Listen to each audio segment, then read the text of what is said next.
stands for disability. God forbid you lose the ability to use your hands. I stands for illness. I don't know if you know this or not, but 40% of Americans will have cancer in their lifetime. It's a fact.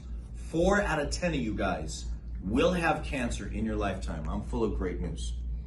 So if you had an illness plan, if you had cancer tomorrow, what would be your cancer plan? Bob and Mary look at each other. They go, we have no idea. Whether they say we got 13,000 in our checking account or we have 300,000 in our checking account, I ask them, do you want to use all of your savings to overcome the cancer that you're about to get over? They always, 100% of the time, say no.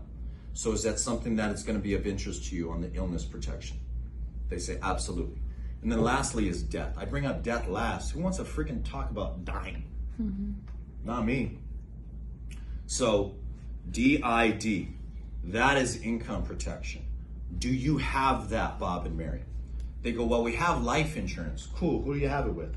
Primerica. You gotta die to use that shit. Like their term policy, they have terminal illness. That's it. They don't have critical or chronic and all the stuff I'm about to show you.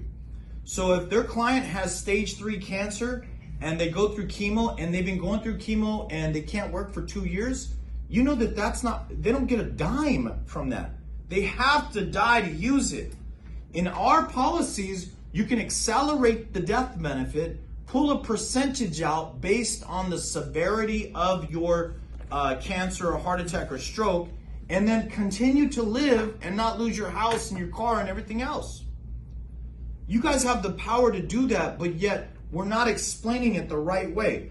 There's about 22 people in here. I bet each one of you know about 100 people apiece. That's 2,200 people to go out and see.